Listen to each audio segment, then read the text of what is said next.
First ever factory outlet Mukunda jewellery KPHB Kothapet Khammam Somajiguda Hanamkonda. నమస్తే రమగారు. నమస్తే జయ. రమగారు, దెయ్యాలు, భూతాలు, పిశాచాలు ఇలాంటి కథలు చెప్తారు కదా, ఏదైనా ఒకటి. దయ్యాలు భూతాలు కాకుండా యక్షుల కథ చెప్తాం. పూర్వమట సింధు దేశపు రాజుగారికి 2 కుమారులు ఉండేవారు. సంజీవకుడు, జీవకుడు. చాలా బుద్ధిమంతులు. ఇద్దరు సమానమైన పరాక్రమాలు అవి కలిగిన వాళ్ళు. వాళ్ళిద్దరు ముందు నుంచి ఒకే వస్తువుకు పోటీ పడే గుణం కలిగి ఉన్నవాళ్ళు. రాజుగారికి పెద్ద కొడుకైన సంజీవకుడు అంటే ఇష్టం. అతను బాగా యుద్ధ విద్యలు నేర్చినవాడు, సమర్థుడు, తెలివైనవాడు. జీవకుడు కూడా మంచివాడే. ఇతనికి యుద్ధ విద్యలు అవి వచ్చు. కానీ సంజీవకుడు అంత బ్రైట్ కాదు బహుశా. కానీ జీవకుడు చాలా సమయస్ఫూర్తి అవి కలిగినవాడు, తెలివిగా ఉండేవాడు. పెద్ద అబ్బాయి కంటే చిన్న అబ్బాయి తెలివైనవాడు, పెద్ద అబ్బాయి బలశాలి. అయితే వీళ్ళిద్దరిలో రాజుగారికి పెద్ద అబ్బాయి అంటే ఇష్టం. తన తర్వాత రాజ్యానికి వస్తాడని, బాగా యుద్ధ విద్యలు అవి తొందరగా నేర్చుకున్నాడని, అలా కొంచెం ఒక పెద్ద పిల్లల మీద ప్రీతులు కనపడుతూ ఉంటాయి. అవునండి. వీళ్ళకు ప్రధానమంత్రి గారు ఒక ఆయన ఉన్నాడు. ప్రధానమంత్రి గారికి వాసంతిక అని ఒక కూతురు. ఈ అబ్బాయిలు ఇద్దరు వెంటనే 1 సంవత్సరం గ్యాప్తో పుట్టిన వాళ్ళు. వాసంతికి వీళ్ళకంటే కొద్దిగానే చిన్నది, కానీ చిన్నప్పటి నుంచి కలిసి ఉన్నారు. ఈ 2 అబ్బాయిలకి వాసంతికని పెళ్లి చేసుకోవాలని ఉంది. రాజుగారు తేల్చుకోలేకపోయారు, మంత్రి గారు తేల్చుకోలేకపోయారు. ఏమన్నారు, మీలో ఎవరో ఒకళ్ళు ఊరుకుంటే రెండో వాళ్ళకి అమ్మాయి నుంచి పెళ్లి చేస్తానన్నాడు. వాళ్ళిద్దరూ తగ్గేదేలే అన్నారు. తగ్గల. అయితే ఏమైంది, సరే పట్టాభిషేకం చేసే సమయం దగ్గరకు వస్తుంది, వివాహం కావాలి. వివాహానికి ఒక పోటీ పెడదాం అనుకున్నారు. ఏం పెడదాం పోటీ? సరే ఏమన్నారు, కోట గోడెక్కి రాజకుమారులు ఇద్దరు చెరుకో బాణము వేయాలి. ఎవరి బాణం ఎక్కువ దూరం పోయిందో వాళ్ళకి వాసంతికినిచ్చి వివాహం చేస్తారు, పట్టాభిషేకం చేసేస్తారు. సరే అబ్బాయిలు ఇద్దరు బాణం వేశారు. కోట గోడ దాటి రాజవీధులు దాటి పడింది సంజీవకుడి బాణం. యువరాజు బాణం దొరికింది, ఇక్కడ దొరికింది అన్నారు. దూరంగా కనపడింది. జీవకుడు వేసిన బాణం అసలు కనపడలా. అది ఎక్కడికి వెళ్ళిపోయిందో మరి. వెళ్ళిపోయింది కాబట్టి అది దూరం వెళ్ళింది అనుకోవడానికి వీల్లేదు. అది ఎక్కడో పడిపోయింది, కనపడలా. కాబట్టి పోటీ విరమించేసినట్టు, సంజీవకుడే గెలిచినట్టు ప్రకటించేశారు. వాసంతికనిచ్చి వివాహం, పట్టాభిషేకం. ఈ పెళ్ళి పట్టాభిషేకం సందట్లో జీవకుడిని ఎవ్వరూ పట్టించుకోవాలి. ఈ జీవకుడికి ఆశ్చర్యం వేసింది. అన్నయ్య డెఫినెట్గా నాకంటే బాగా వేస్తాడు, నాకు తెలుసు. కానీ నాది కూడా ముందో వెనకో ఎక్కడో పడి ఉండాలిగా బాణం, ఎందుకు కనపడలేదు అది అని చెప్పి వీళ్ళంతా పట్టాభిషేకం హడావిళ్లలో ఉంటే అతను తను బాణం వేసిన దిక్కుగా నడిచి వెళ్ళాడు. ఎంతో దూరం వెళ్ళిపోయాడు. కనీసం ఒక 70 ఆమడలు నడిచాక ఒక కొండ వచ్చింది. అక్కడ ఇతనికి తన బాణం దొరికింది. ఆశ్చర్యపోయాడు. ఏమిటి ఇంత దూరమా, నాకు అంతుందా, లేదే. కానీ ఇతను ఒకటి ఏం గమనించాడు, ఇప్పుడు ఇతను మనం ఇటు నుంచి బాణం వేసామనుకో, మూలిక ఎటు వెళ్తుంది, మూలిక ఎక్కడ ఉండాలి, అటు ఉండాలి అంతే కదా. ఆ మూలుకు ఇడు తిరుగుంది. ఎవరైనా చేత్తో పుచ్చుకొచ్చి పడేశారా ఇక్కడ? ఎట్లా వచ్చింది ఇది ఇక్కడికి? వస్తే వచ్చింది, ఇటుందేంటి మూలుకు? పోనీ నేనే వేశానంటే అటు ఉండాలిగా. అలాగని ఆలోచిస్తూ ఇతను ఆ బాణాన్ని చేత్తో పుచ్చుకుని ఆ కొండకి దగ్గరగా వెళ్ళేసరికల్లా అతనికి ఆ కొండలో ఒక తలుపు కనపడింది. కొండకి తలుపు ఉంటుందా ఎక్కడైనా? ఆశ్చర్యపోయాడు. ఏంటిది ఇట్లా తలుపు? ఆ కొండ అప్పుడు ఇంకా దగ్గరికి వెళ్ళేసరికి కొండ ఇట్లా విచ్చుకుంటున్నట్టు తెలిసింది. ఆ మధ్యలో ఉంది ఆ తలుపు. అతను ఆ తలుపుని తోసాడు. తోస్తే లోపల ఒక మహానగరం ఉంది. ఎంత పెద్దదో, ఎన్ని తోటలు ఉన్నాయో, ఇల్లు, వాకిళ్ళు, మేడలు, దగదగాయమానంగా మెరిసిపోతున్న గోపురాలు, శిఖరాలు ఎంత బాగున్నాయో. అందరూ మనుషులు భలే ఉన్నారు. వాళ్ళు ఎవరు మనుషుల్లాగా లేరు, యక్షుల్లాగా ఉన్నారు. చాలా ఆశ్చర్యపోయాడు ఇతను. ఆ బాణం పుచ్చుకుని వెళ్తుంటే అతనికి ఒక సౌందర్యవతి అయిన యక్ష రాజకుమార్తె కనపడింది. అడిగాడు, మీరెవరు? మా రాజ్యానికి ఇంత దగ్గరలో ఇంత కొండ ఉందేమిటి, ఈ కొండలో ఇంత నగరం ఉండటం ఏమిటి, మాకెప్పుడూ తెలీదే ఇక్కడ యక్షులు ఉన్నారని అనేసరికి ఆవిడ నవ్వింది. ఆవిడ పేరు సరసీరుహలోచన. ఆమె పేరా? ఆవిడ సరసీరుహ. అమ్మాయి ఏమందంటే, మేము ఎప్పుడు ఇక్కడే ఉన్నాం, నిన్ను చిన్నప్పటి నుంచి చూస్తున్నా, నేను చాలా చిన్నతనం నుంచి. నీ సమయస్ఫూర్తి, నీ తెలివితేటలు, నీ విధానం నాకు మొదటి నుంచి నచ్చినాయి. నీకు వాసంతిక తగిన భార్య కాదు, సంజీవకుడే ఆ అమ్మాయిని పెళ్లి చేసుకుంటాడని నేనే నీ బాణాన్ని తెచ్చేశా. ఓహో. చిన్నప్పటి నుంచి నిన్ను గమనిస్తున్నాను నేనంటే ఇతను ఆశ్చర్యపోయాడు. నువ్వు యక్షకన్యకవు కదా, నన్ను ఎందుకు చూస్తున్నావు నువ్వు అంటే, నాకు నువ్వు నచ్చావు, మాకు కావాల్సిన వాళ్ళని మేము పెళ్లి చేసుకోవచ్చు, మా నాన్న మా వాళ్ళు ఏం కాదనరు అని నువ్వు నాతోటే ఉండిపోమంది. ఈ అమ్మాయిని చూస్తే వాసంతికి ఎందుకు పనికిరాదు దీని ముందు. ఈ సరసేరుహాయి ఈ అమ్మాయి ఏమో ఇది కదా, మరి యక్షిణి కదా, ఆ యక్షలోకంలోనే ఉండిపోయాడు. వాళ్ళు అబ్బో ఈ అబ్బాయిని చాలా చేశారు, గౌరవించారు, మర్యాద చేశారు, బోల్డన్ని అతిథి మర్యాదలు చేశారు, ఫుడ్స్ రకరకాలు. అక్కడ ఉన్నవి ఏమిటి, ఆ నగలు ఏమిటి, ఆ నాణ్యాలు ఏమిటి, ఆ కిరీటాలు ఏమిటి, ఆ స్నానాలు ఏమిటి, ఆ స్నానం చేయించే విధానం ఏమిటి, ఆ ఈత కొలనులు ఏమిటి, అబ్బో అసలు చెప్పలేమన్నమాట. దాని ఆ నగర సౌందర్యము, ఆ పట్టణం ఇది మామూలుగా లేదు. ఎన్నాళ్ళో ఉండిపోయాడు. ఆ అమ్మాయినిచ్చి పెళ్లి చేసేసారు ఈ సరసీరుహని ఇతనికి, ఈ జీవకుడికి. జామని ఉన్నారు. ఒక 2 నెలలు అయ్యాక ఇతనికి కొత్త ఈ హడావిడి అన్నీ తగ్గిపోయి అంతా అలవాటు అయ్యాక నాన్న అన్నయ్య గుర్తు రావటం మొదలుపెట్టారు. ఏమిటో ఇన్నాళ్ళు అయింది, వాళ్ళు నా గురించి ఏమనుకుంటున్నారు, పట్టాభిషేకం చేసుకున్నానని వెళ్ళిపోయాను అనుకున్నారో ఏమిటో. ఒక్కసారి వెళ్ళి నాన్నని చూద్దాం, అన్నయ్యని చూద్దాం, వాసంతికి ఎట్లా ఉందో, రాజ్యం ఎట్లా ఉందో, అమ్మ ఎట్లా ఉంది, ఏ ఊహలు వచ్చినాయి. కొంచెం దిగులు పడ్డాడు. ఈ సరసీరుహ అడిగింది, ఎందుకు ఇటా ఉన్నావు ఏమిటి అంటే, మా నాన్నని చూద్దామని ఉంది, ఒక మాట వెళ్ళి రానా అంటే, సరే ఆవిడ ఏం చేస్తుంది అట్లాగే వెళ్దుగాని అని చక్కటి ఉత్తమాశ్వాలు పూంచిన ఒక రథం, బోళ్ళంతమంది దేవతాశ్వాలు కట్టిన రథము, కొంతమంది సైనికుల్ని ఇచ్చి కొన్ని బహుమతులు ఇచ్చి, ఒకే ఒక్కటి జ్ఞప్తికి పెట్టుకో, నువ్వు విన్నాళ్ళు ఎక్కడున్నావో ఎవ్వరికీ చెప్పద్దు, నాతో నీ వివాహం ఇతరులకి చెప్పకూడదు, రహస్యం ఇది, నువ్వు వెళ్ళిరా, ఎన్నాళ్ళు కావాలంటే అన్నాళ్ళు ఉండిరా, మనం ఇక్కడే హాయిగా ఉందాం అంది. అలాగే అన్నాడు. ఇతను ఈయన లోపల ఉన్న రాజ్యానికి రాజు, మరి యువరాణిని పెళ్లి చేసుకున్నాడు కదా, ఆ అమ్మాయి, ఆ రాజ్యం ఆ అమ్మాయిది. సరే వెళ్ళాడు. ఈ రాజు మంత్రులు అందరూ ఆశ్చర్యపోయారు. సడన్గా ఎక్కడి నుంచో వచ్చి ఊడిపడ్డట్టు, ఆకాశం నుంచి ఊడిపడ్డట్టుగా వచ్చిన జీవకుడిని చూసేసరికల్లా భయపడి చచ్చారు. వీడేదో గొడవ చేయడానికి వచ్చాడు అనుకున్నారు. నువ్వు ఎక్కడున్నావు అని అడగల. ఇతను వాసంతికని ప్రేమించాడు. రాజ్యము అన్నయ్యకే ఇచ్చాం, వాసంతికని అన్నయ్యకే ఇచ్చాం. ఏదో దురుద్దేశం మధ్యలో మనసులో పెట్టుకుని వెళ్ళిపోయాడు. ఇప్పుడు దురుద్దేశంతో వచ్చి ఉంటాడు. అలాగని అనుమానపడ్డారు మంత్రులు, సామంతులు. రాజుగారికి చెప్పారు, జీవకుడు సజావైన ఉద్దేశంతో రాలేదు, ఆనుపాను చూసుకోవడానికి వచ్చాడు, ఏదో ఒకరోజు యుద్ధానికి వస్తాడు. రాజు అంత మనసిచ్చి ఉండల చిన్న కొడుకుతోటి. ఇతను అదేం పట్టించుకోలే, హాయిగా అందరితోటి గడిపాడు, విందులు వినోదాలకి తిరిగాడు, అటు ఇటు. కొన్నాళ్ళక వెళ్ళొస్తాను అని వెళ్ళిపోయాడు. అమ్మయ్య అనుకున్నారు, అమ్మయ్య వెళ్ళిపోయాడు, ఇప్పుడు ఏం ఇబ్బంది లేదు. ఒక 2-3 నెలలు పోయాక మళ్ళీ మా నాన్నని చూస్తా అన్నాడు. అనేసరికల్లా మళ్ళీ సరసీరుహ ఈసారి ఇంకా పెద్ద రథం, ఇంకో 50 మంది సైనికులు, ఇంకో 25 మంది బానిసలు, అదే ఆ స్త్రీలు వెనకాల పనిచేసేవాళ్ళు అందరినీ ఇచ్చి పంపించింది. బోల్డని గిఫ్ట్లు ఇచ్చింది. నాన్నకో వస్తువు, అమ్మకో వస్తువు, అట్లా రకరకాల మణులు మాణిక్యాలతోటి వస్తువులు. మళ్ళీ ఉన్నట్టుండి ఊడిపడ్డట్టుగా వచ్చినటువంటి జీవకుడిని చూసి హడిలు తెచ్చారు వీళ్ళంతా.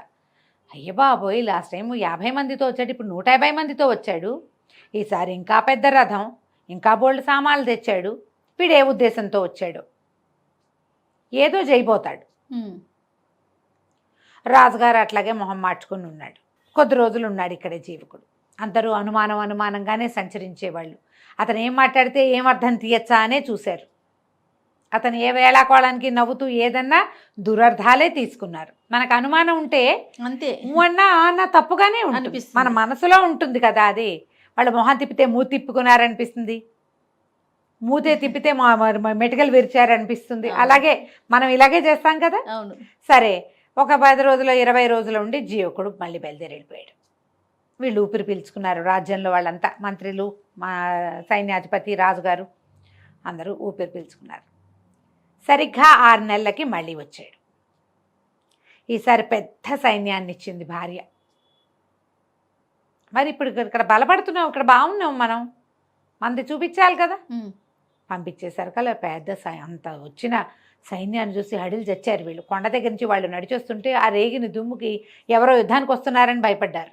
తీరా చూస్తే జీవకుడే మామూలుగా వచ్చాడు. సరే, అప్పుడు వీళ్ళు ఏమనుకున్నారు, వీడికి ఏదో సహాయం లభిస్తోంది, ప్రతిసారి సైన్యం పెరుగుతోంది, వీళ్ళందరూ మామూలు మనుషుల్లాగా లేరు, వీడికి ఏదైనా దైవికమైనది లభించిందా, గంధర్వులో, యక్షులో, కిన్నర్లో, కింపురుషులో, రాక్షసులో, ఏమైనా పిశాచగణాలో ఏవో హెల్ప్ చేస్తున్నాయి. అందుకని ఎక్కడా లేని విడ్డూరమైన ఒక గిఫ్ట్ అడగండి జీవకుడిని, ఈసారి వచ్చినప్పుడు తెమ్మని. తెచ్చాడా, యక్షులతో ఎవరితో సహాయం లభించినట్టే వీడికి అనేసరికల్లా సరే ఏం చేశాడు తండ్రి, బాగా ఆలోచించి మంత్రిని అడిగాడు సలహా. ఏం అడగమంటావంటే, ఎక్కడికైనా వెళ్ళినప్పుడు, వేటకి వెళ్ళినప్పుడు సైన్యం అంతా తలదాచుకునేందుకు ఒక డేరా, ఒక గొడుగు కావాలి. ఆ గొడుగు అరిచేతిలోనే పట్టాలి. అలాంటి గిఫ్ట్ ఏదైనా పట్టుకురమ్మని. జీవకుడికి అర్థం కాదు. తండ్రి అడిగాడు కదా, తీసుకుపోయి భార్యకి చెప్పాడు.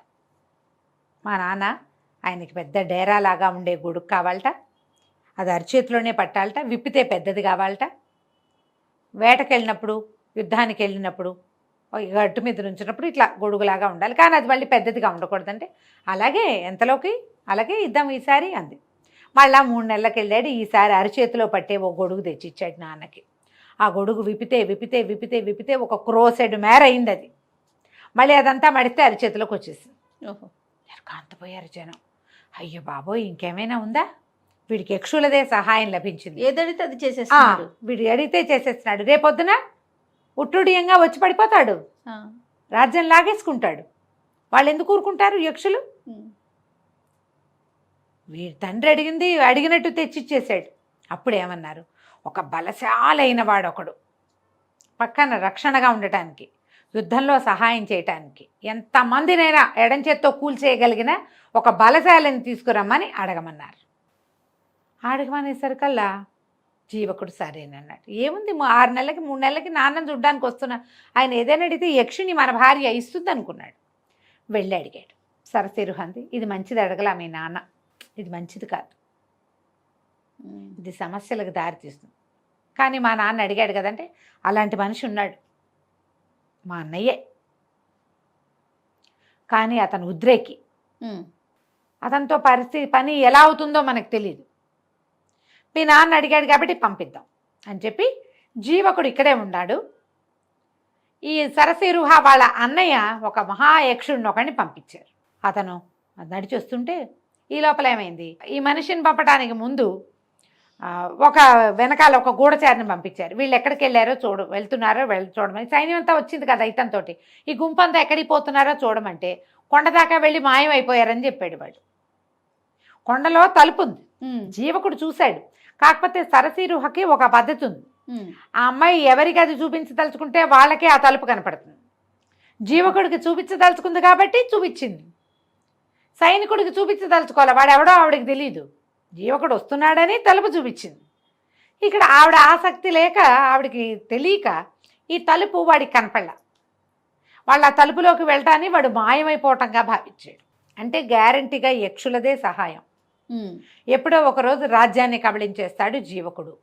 యక్షులు వచ్చి మన రాజ్యంలో పేటేసుకుంటారని నమ్మారు వాళ్ళు. అందుకని ఈ మహాకాయుడిని అడిగారు. ఈ మహాకాయుడిని వీళ్ళు పంపించారు.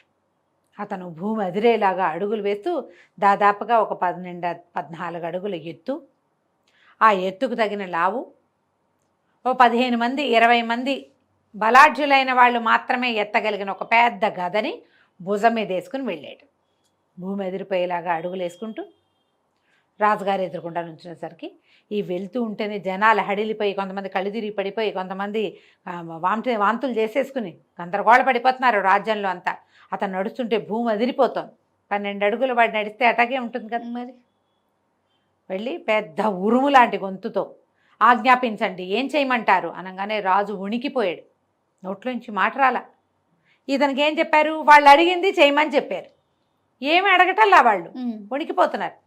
ఒళ్ళు మండిపోయింది మహాకాయుడికి. ఒళ్ళు మండటం ఏమిటి, అక్కడి నుంచి చేతిలో ఉన్న గద రెండో చేత్తో మార్చుకొని రాజుగారిని నెత్తి మీద ఏమి ఆజ్ఞాపించడం ఏమిటి అని ఒక మొటికాయ ముట్టాడు. కుప్పకూలిపోయాడు రాజు, నేల కతుక్కుపోయాడు. అంతే. ఇహ ఒకటే దెబ్బ. అది ఆయన పెద్ద సభ తీర్చున్నాడుగా, సభలో వాళ్ళంతా హాహాకారాలు చేయగానే ఏమిటి మీ గోల అని గదబెట్టి ఇట్ట అన్నాడు. అనగానే మొత్తం అంతా పక్కకి కూలిపోయి మొత్తం జనం అంతా పోయారు. ఎవరు లేరు జనం సభలో. యువతల వెనకాల నుంచి చూస్తున్న వాళ్ళు ఉన్నారు. వాళ్ళంతా కేకలు పెట్టారు, శరణు శరణు శరణు అని అరిచారు. అరిస్తే ఇతను ఏమన్నాడు, ఈ రాజుకు సహాయం చేయమని మా మావమరిదైన జీవకుడు నన్ను ఇక్కడికి పంపించాడు. రాజుకి అడగటమే రాదు, అతను నశించాడు. అతని వెనకాలన్న జనమంతా పోయారు. ఇప్పుడు రాజు లేడు. అరాచకమైన ఈ రాజ్యానికి మా బావమరిదే రాజు. ఆయన వచ్చి రాజ్యాన్ని స్వాధీనం చేసుకుంటాడు. అప్పటి వరకు ఇది జీవకుడి రాజ్యంగానే చలామణి అవ్వాలి అని చెప్పి వెనక్కి తిరిగి వెళ్ళిపోయాడు. జరిగిందంతా విని జీవకుడిని ఎత్తి బాదుకుండా అయ్యో మా నాన్న అని. ఏమై చెప్పింది సరసీరుహ, మీ నాన్న అందుకు పోలేదు, వాళ్ళకి ముందు నుంచి అనుమానమే నువ్వేం చేస్తావు అని. వాళ్ళ అనుమాన పిశాచే వాళ్ళని చంపేసింది. గొడిగడిగా ఉంచుకోవచ్చుగా. నువ్వు 10,000 మంది సైన్యాన్ని తీసుకెళ్ళావు, నీ 10,000 మందిని నా దగ్గర ఉంచమని అడగచ్చుగా మీ నాన్న. నువ్వు ఆ 10,000 మందితో ఏం చేస్తావో అనుకున్నాడు. ఇప్పుడు ఒక బలాఢ్యుడైన మనిషిని అడిగి వాళ్ళ చావు వాళ్లే కొని తెచ్చుకున్నారు. ఇక చేసేదేం లేదు, పద మన రాజ్యానికి వెళ్ళి మనం ఏలుకుందాం అని చెప్పి అయిపోయింది. ఇప్పుడు రాజ్యానికి ఆ రాజుగారికి రెండో పక్కన పెద్ద కొడుకు కోడలు అందరూ కూర్చున్నారు. మొత్తం అంతా పోయారు గుంపంతా, ప్రధానమంత్రితో సహా. వెనక నుంచి ఊళ్ళో నుంచి నడిచొచ్చి ఇతన్ని చూసిన వాళ్ళు మాత్రమే బతికున్నారు, అంటే ప్రజలు ఉన్నారు. సంజీవకుడు సరసీరుహ ఇద్దరు వెళ్ళి ఆ రాజ్యాన్ని వశం చేసుకుని సింధు రాజ్యాన్ని వాళ్లే హాయిగా పరిపాలించారు. తర్వాత కాలంలో యక్షులు ఆ రాజ్యంలో తిరుగుతూ ఉండేవాళ్ళు. ఎవరినైనా సరే వాళ్ళ అనుమానం భయపెట్టినట్టుగా నిజం భయపెట్టదు. అవును, నిజం సామాన్యంగా ఉంటుంది, అది నిప్పులాంటిదే. దాన్ని హ్యాండిల్ విత్ కేర్ సరిపోతుంది. అనుమానమో బడబాగ్ని, దాన్ని హ్యాండిల్ చేయలేం. ఎందుకంటే నీకు ఏం చేసినా అనుమానంగానే ఉంటుంది, రగులుతూనే ఉంటుంది, ఎప్పుడూ రగులుతూనే ఉంటుంది. నువ్వు అదే నీ దగ్గర చిన్న అగ్ని ఉంది నిజం, దాన్ని ఒక చిన్న ముంతలో పెట్టి కూడా నువ్వు కాపాడచ్చు. కరెక్ట్ అండి కదా, దాన్ని మనం ఏం చేయలేం, అదేం చేయదు మనని, అది మనని కాల్చదు, చక్కగా ఉంటుంది, మనం సంరక్షించాలంతే. అనుమానం ఏంటంటే అటటట పెరిగిపోతూ ఉంటుంది. ఆ పెరిగిపోయేది చివరికి మనం చంపేస్తుంది కదా, కంచికి మనం ఇంటికి. చాలా బాగుంది రమ్మగారు. నమస్తే. నమస్తే.